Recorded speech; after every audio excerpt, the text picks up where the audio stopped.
Thank you for joining me for the final episode of Pueblo Art Walk. I'm Megan Wilbar, Museum Coordinator for the InfoZone Museum at the Rawlings Library. This is a special episode that coordinates with the All Pueblo Reads book, The Things They Carried. This episode will take a look at Sally Lincoln, the artist, and her ambitious American Soldier project, where she painted over 150 portraits of veterans.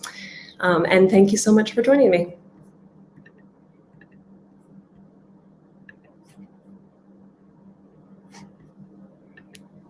Sally Lincoln is a Pueblo artist who takes cues from the world around her to create art projects that relate to current events seen through her eyes. Her projects have highlighted refugees, veterans, and most recently, addiction. In 2007, after completing a project in New Orleans in the aftermath of Hurricane Katrina, Sally returned to Pueblo and started to dream up her next project from her careful observation of the world at the time.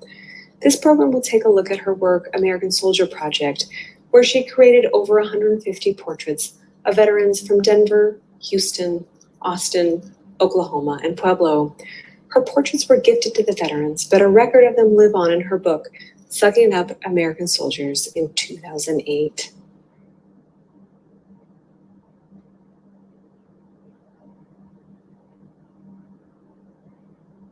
Quoting from this book, Sally states, "In early 2007, I had recently returned from a project in New Orleans and was beginning to think about what I wanted to do next.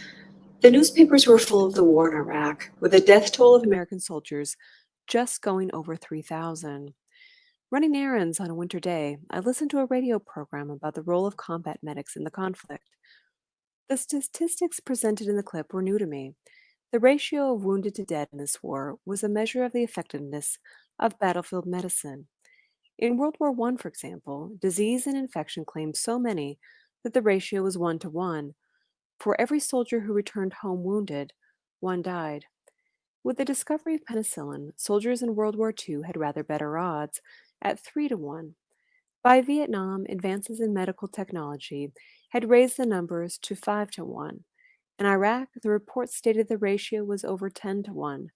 Combat medics in 2007 were so effective that if a soldier left the scene of the incident breathing and with a pulse, his or her chances of survival were over 95%, no matter how badly injured. Sally did a calculation and discovered that at that time in the war, 3,000 lives had been claimed in Iraq, and with a ratio of 1 to 10, meant that at least 300,000 wounded Americans would return with varying levels of injury. With this calculation, Sally knew her next project, documenting returning veterans. She started the project in Denver at the VA nursing home. She painted portraits of roughly 80 veterans at the home, bringing her easel into the recreation room and painting through the everyday life. She says that there's something about the healing power of art. The portraits had a certain type of magic. She donated her time and expertise and gave each veteran their portrait. She worked from life in vibrant, quick, and deliberate paint strokes that set a precedent for the next series of portraits.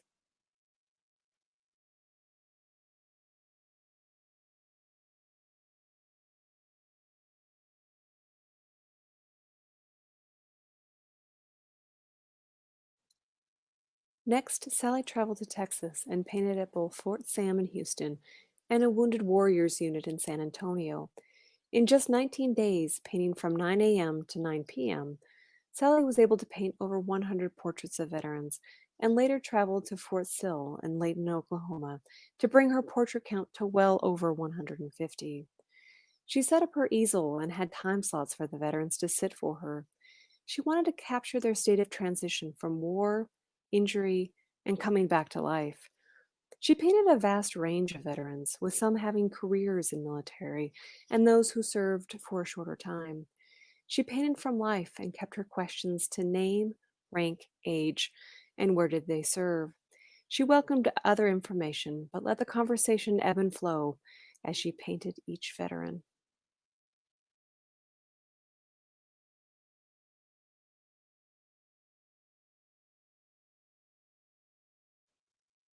One conversation was with Sergeant First Class Jimmy Shue from Texas. He shared with Sally that including his active duty and time in the National Guard, he had more than 30 years of service. Jimmy's one of two soldiers Sally painted who had served in both Iraq and in Vietnam. When she asked which was worse, he replied without hesitation, Vietnam. Of Iraq, he said, too much sand.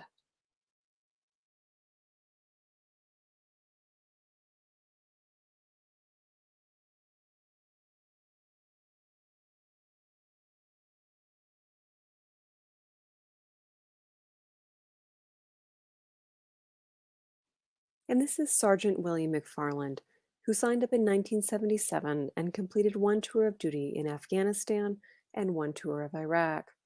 He returned to the U.S. when he was diagnosed with Hodgkin's lymphoma. At the time of the portrait, he was in remission and planned to retire in 3 years. Included in Sally's book was his quote, I think everyone should serve for a while to learn some discipline and responsibility, learn to take care of themselves. To see more portraits and brief stories of the veterans, see Sally Lincoln's book, Sucking It Up American Soldiers in 2008. Sally has been a painter for 32 years, starting with her first class with Mark Daly at the Art Students League in Denver. She's originally from Boston and moved to Denver after 10 years in England. While at the Art Students League, she was working another job, but knew that painting was what would get her up in the morning and keep her working into the night. She's been creating paintings, prints, and sculpture ever since. In 2019, she created an exhibition based on addiction. She chose the theme of grave rubbings from medieval gravestones as her format, both because it had some attributes of romance and also the theme of death. Medieval graves from the 13th and 14th century often depict the deceased in their burial shrouds. To Sally, this motif seemed an appropriate metaphor for the addict's turn away from the round of daily activities and social occasions in which the rest of us choose to participate. She also liked the theme of addiction as both monster and hero, and wanted to echo the all too frequent language of the obituaries of those who die of overdoses, the young age, and the non mention of the cause, telling the whole story by omission. To see Sally Lincoln's portraits and recent work, visit sallylincoln.com.